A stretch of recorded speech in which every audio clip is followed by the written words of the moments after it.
President Uhuru was president of this country, we had finance bills every year. But it's only one that had very serious contention, and the only contention that was there was the increase of VAT, in fact, the introduction of VAT on fuel of 8%. Mr. Speaker, the Kenya Kwanza regime has been in office. This is less than 2 years.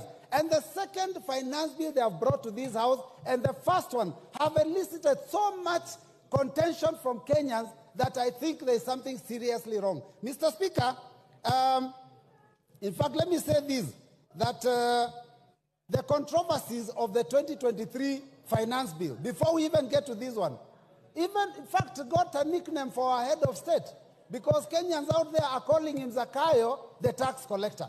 Mr. Speaker, we must move from that concept of ensuring that every year we impose punitive taxes on Kenyans. Mr. Speaker, Kenyans have not even recovered from the negative effects of the 2023 finance bill. Because, Mr. Speaker, the 2023 finance bill already drastically reduced the disposable income of Kenyans. Because, Mr. Speaker, we increased pay as you earn then, we went and increased the NSSF, we went and increased the NHIF. Now we are proposing to go to SHIF, which is even higher. Mr. Speaker, we introduced a housing fund. Mr. Speaker, it has been very, very painful for Kenyans. And Kenyans were hoping that this year things will be better, considering that in the last election campaign, Mr. Speaker, they were told that there will be pesa mfukoni, which means money in the pockets. Mr. Speaker, what we are realizing is that actually what this regime wanted was not to put money in anyone's pocket, but to take any money that was in the pockets of Kenyans.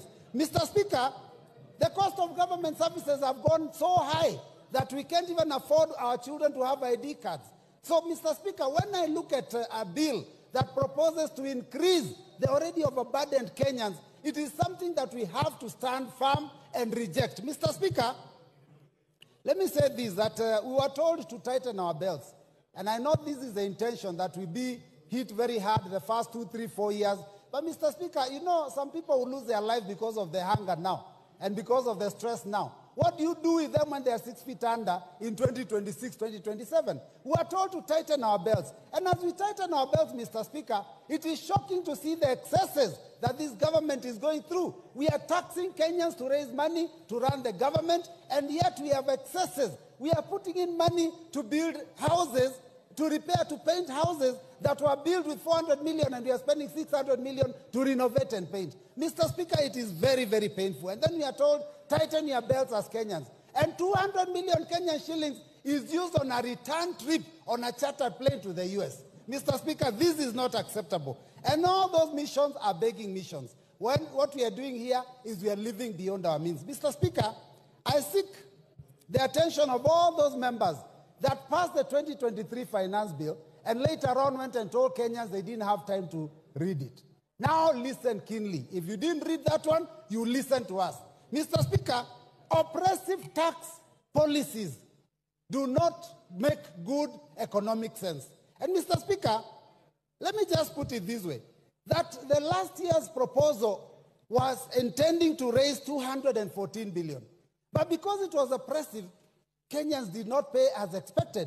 And in fact, what we collected was only 131 billion out of that finance bill, which was only 53% of the target. Mr. Speaker, the more you put, the more burden you put on people, the more likely that they are going to look for ways to avoid that tax. So, Mr. Speaker, we have to be careful. We warned that that would happen, that people would evade. You didn't listen. We warned that it would lead to job losses. Many companies left this country and are now producing elsewhere, and unemployment has gone up. We warned that the tax increase is always passed to the common man. Mr. Speaker, the hustler of this country, the mamamboga, the boda, is the one that will carry the burden. Anytime taxes go up, it is not the big fish that actually pay these taxes. Because all they do, when you increase cost of fuel, all they do is pass it on to the consumer. And the consumer is mamamboga. The consumer is the last man in the chain. So, Mr. Speaker, we have to be very careful. Now, the 2024 tax proposals are as oppressive as 2023.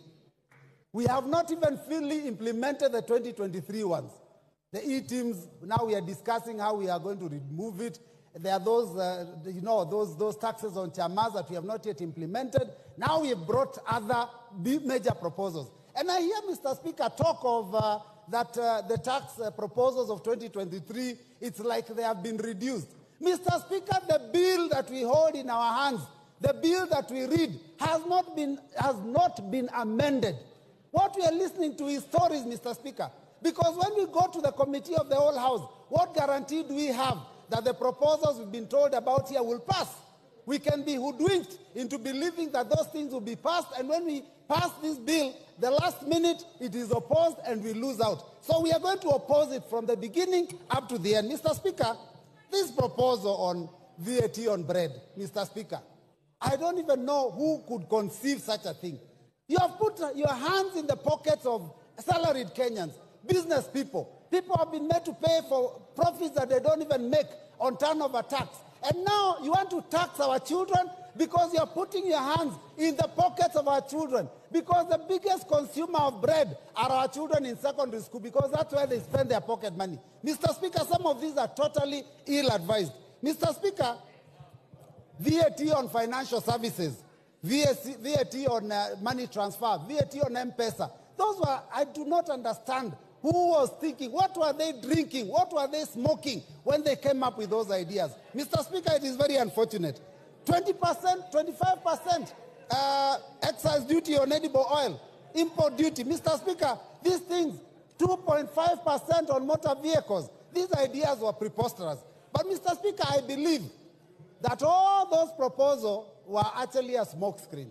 If you read the 48 laws of power, you know, smokescreen. You lead them down the wrong direction until they lose focus. What has happened is that we have concentrated on those ones that were very clear. But the real intention was to do what this committee has proposed. That suddenly, after we think that things are okay, they increase RMD, road maintenance levy, road development levy, and the import duty. That is what the intention was. In fact, the net effect is likely to be that this finance bill may be collecting almost as much, if not more, than the previous proposal. So, Mr. Speaker, I stand in solidarity with those Kenyans that said that this must be rejected in totality. Mr. Speaker, I want to ask the Inspector General to stop interfering with Kenyans when they are exercising their democratic right of picketing, because Kenyans have a right to defend themselves. When they see the Constitution being mutilated, when they see their pockets being ravaged, when they see their children being unable to go to school, to put food on the table, they have every right to defend themselves. Inspector General, can you concentrate on defending the country and stop interfering with Kenyans? And this revolution, which is unfortunately a kindly revolution, Mr. Speaker, it is unstoppable. Because when we were in the streets, you could call Raila Amolo Odinga, you could call Stephen Kalonzo Musyoka and ask them to tell the troops to go back. Who do you call when you pass this bill? So I reject and I vote, I reject. Thank you, Mr. Speaker.